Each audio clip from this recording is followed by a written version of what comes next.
Hello friends, हमारे video में आप लोगों का स्वागत है। दोस्तों, आज हम लोग त्रिकोणमिति के एक विशेष टॉपिक के बारे में चर्चा करने वाले हैं। जैसा कि मैंने लिख दिया है कि आज की हमारी जो टॉपिक है कुछ विशिष्ट कोणों के त्रिकोणमिति अनुपात। दोस्तों, जैसा कि हम सभी जानते हैं कि ये हमारा जो त्रिकोणमिति अनुपात होते हैं,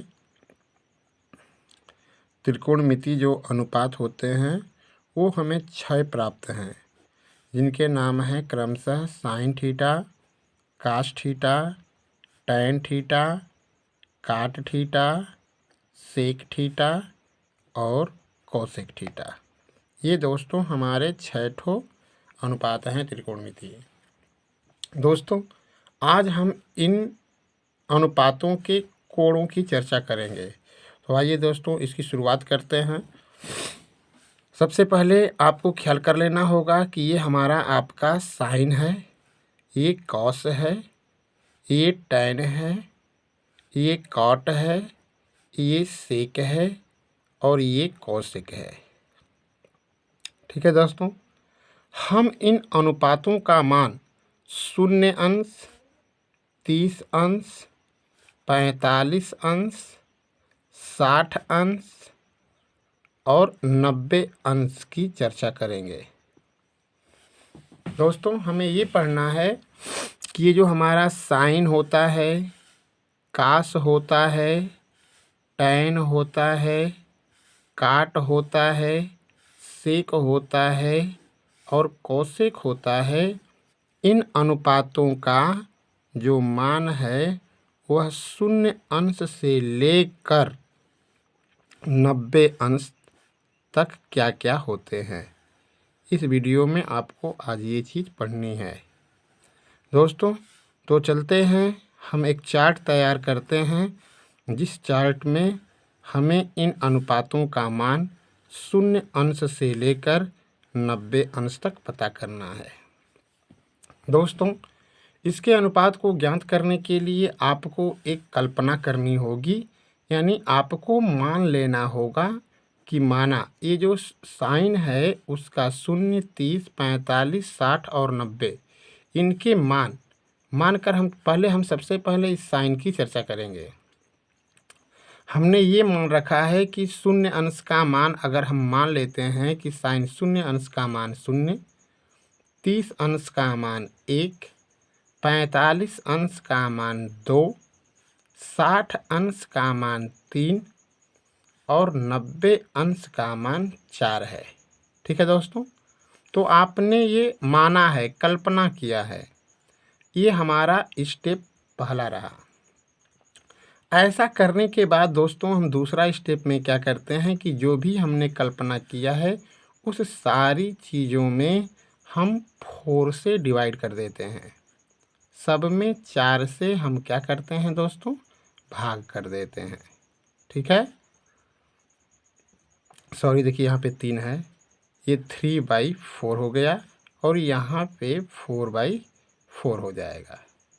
ठीक है, अब हम करेंगे क्या कि 0, 1, 2, 3 और 4 था, तो दूसरा स्टेप में किया गया कि हर संख्याओं को जो हमने कल्पना से माना है उसमें 4 से डिवाइड कर दिया। तीसरा स्टेप में आपको करना क्या होगा, तीसरा स्टेप में आप देखें कि जो कटने लायक संख्याएं हैं उसको काट लीजिए। तो 0 में अगर 4 का भाग देंगे तो 0 होगा, ये चीज़ कटने लायक नहीं दिख रही है। ये अगर कटेगा तो 1/2 का रूप ले लेगा, ये नहीं कटेगा तो 3/4 रह गया। इसको डिवाइड करेंगे तो 1 लिख लेंगे। अगला स्टेप में करना है दोस्तों कि इसका छोटा रूप करने के बाद सारी चीज़ों को रूट के अंदर यानी करड़ी के अंदर रख लीजिए। सब कुछ करड़ी के अंदर आपको लिखना है। ठीक है दोस्तों, सबको अपने करड़ी के अंदर लिख लिया। अब देखिए कि करड़ी के अंदर रखने के बाद इनके मान क्या प्राप्त हो रहे हैं। तो 0 का मान 0 होगा, 1/4 का मान 1/2 होगा, इसका मान 1/√2 होगा, इसका मान √3/2 होगा और इसका मान दोस्तों 1 हुआ।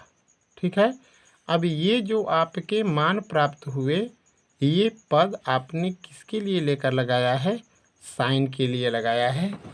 इसलिए इस चीज़ को यहाँ पर आसानी से आप लिख सकते हैं, यानी साइन जीरो अंश का वैल्यू 0, 30 अंश का मान 1/2, 45 अंश का मान 1/, में करड़ी में 2, इसका मान √3/2 और इसका मान 1 हुआ। ठीक है दोस्तों, अब इसको अगर उल्टा लिख देंगे तो ये कॉस का वैल्यू हो जाएगा। यानी यहाँ से लिखें 1, फिर इसको लिखें √3/2, फिर 1/√2, 1/2 और 0। ठीक है दोस्तों, इस तरह से हमने साइन और कास का वैल्यू निकाल लिया। ठीक है, अब हमें ये नीचे की चीज़ को निकालना है दोस्तों। जैसा कि आपको पता है कि यह जो साइन और ये जो कॉसेक होता है वो एक दूसरे के उल्टा होते हैं। तो इस कंडीशन में अगर हमें कॉसेक का वैल्यू निकालना है, कॉसेक का वैल्यू, तो आपको करना क्या होगा, जितने भी ये साइन के मान हैं उनके हम व्युत्क्रम को लिख देंगे। यानी जैसा कि आप जानते हैं कि ये जो हमारा सेक थीटा होता है वो 1 में साइन थीटा के बराबर होता है। तो अगर हमें कोसेक शून्यांश का मान निकालना होगा तो अगर 1 में साइन शून्यांश का मान रख लेंगे तो वो हमको रिजल्ट दे देगा। तो ऐसी स्थिति में करते हैं दोस्तों, तो 1 में साइन शून्यांश, साइन शून्यांश, और आपको पता है साइन शून्यांश। अब 1 में जब साइन शून्यांश का मान का भाग देंगे तो यानी 0 होता है। इस तरीके से दोस्तों ये अपरिभाषित मिलता है, अपरिभाषित। ठीक है, तो यहाँ पर कोसेक 0 अंश का मान अपरिभाषित होता है। अब क्या करेंगे, इसका उल्टा करेंगे तो 2 मिलेगा, 1/√2 का उल्टा करेंगे तो √2 मिलेगा, इसका अगर उल्टा करते हैं तो 1/√3 मिलेगा और इसका व्युत्क्रम करते हैं तो 1 मिलता है। ठीक है दोस्तों, इसी तरह से अगर आप इस कास का उल्टा करेंगे तो आपको सेक का मान प्राप्त होगा। यानी 1 में 1 करते हैं तो आपको 1 मिला, इसका उल्टा करते हैं तो 2 में करड़ी में 3 हुआ, इसका मान अगर लिखते हैं तो √2 हुआ, और इसका उल्टा करते हैं 1/2 का तो आपको 2 प्राप्त हुआ। और जब इसका उल्टा करते हैं तो 1 में 0 लिखना होगा आपको। तो इस कंडीशन में इसका मान जो होगा अपरिभाषित हुआ, अपरिभाषित, यानी इसका कोई फिक्स मान हमें पता नहीं है, ये ख्याल करना है, ये अपरिभाषित का चिन्ह है, अपरिभाषित।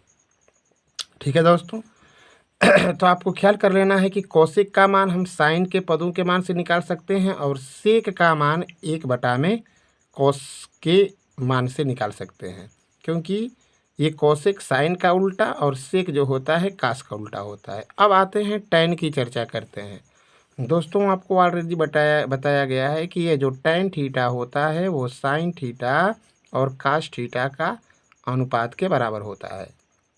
अगर हमें टैन के किसी भी अंश का मान निकालना होगा तो साइन और कॉस के मान को रख लेंगे, वो अपने आप उसका मान दे देगा। तो आइए, अगर हमें निकालना है टैन शून्यांश का मान तो हम करेंगे क्या, साइन और कॉस के इस मान को रखेंगे, यानी 0/1। तो रिजल्ट क्या मिला दोस्तों, 0। 1/2 और बटा में 3 अगर 2 करेंगे तो 2 से कट जाएगा, मिलेगा आपको 1/√3। इसको अगर करते हैं 1/2 बटा में 1/√2, इसका वैल्यू दोस्तों 1 मिल जाएगा। इसको अगर करते हैं दोस्तों तो कन्फर्म है कि √3 मिलेगा, क्योंकि 2 से 2 कटेगा। अब इसका अगर अनुपात करते हैं तो 1/0, तो कन्फर्म है कि ये जो हुआ दोस्तों अपरिभाषित हुआ, अपरिभाषित हुआ। ठीक है, अब आपको पता है कि ये जो काट होता है टैन का सीधे व्युत्क्रम होता है। ठीक है ना, तो जब सीधे व्युत्क्रम होता है तो ये जो टैन के मान आए हैं इसका हम व्युत्क्रम निकाल लेंगे। यानी 0 का अगर व्युत्क्रम लिखते हैं, अगर टैन 0 यानी टैन 0 अंश का मान 0 है, उसका उल्टा अगर करेंगे तो 1 में टैन लिखना होगा काट का वैल्यू निकालने के लिए। तो इस कंडीशन में ये आपका अपरिभाषित, इसका व्युत्क्रम करेंगे तो √3, इसका व्युत्क्रम करेंगे तो 1, इसका व्युत्क्रम करेंगे, सॉरी देखिए काट का है तो इसका अगर व्युत्क्रम करेंगे तो √3 मिल गया। ठीक है ना, लेकिन आपको ध्यान देना है कि अगर उसका व्युत्क्रम करते हैं आप तो 1/में √3 हुआ है, ठीक है ना। तो इस कंडीशन में अगर इसका मान निकालेंगे तो काट का वैल्यू निकालने के लिए करड़ी में 3 प्राप्त होगा, काट 30 अंश का मान। उल्टा करेंगे, फिर इसका व्युत्क्रम करेंगे तो आपको 1/√3 मिलेगा और इसका व्युत्क्रम करेंगे, ठीक है। तो कन्फर्म है दोस्तों कि हमको रिजल्ट क्या मिलेगा, 0 मिलेगा, ठीक है। इस तरीके से हमने ये चार्ट आपको बतलाया है, ठीक है। तो इस चार्ट को आपको याद करना होगा, ठीक है। तो इस चार्ट को और अच्छी तरीके से समझने के लिए आपको या तो इसे लर्न करना होगा या तो दूसरे सिस्टम से आपको याद करना होगा कि साइन, कास, टैन, काट, सेक और कौशिक के मान क्या होते हैं, ठीक है। धन्यवाद दोस्तों। आगे के स्टेप में बढ़ते हैं।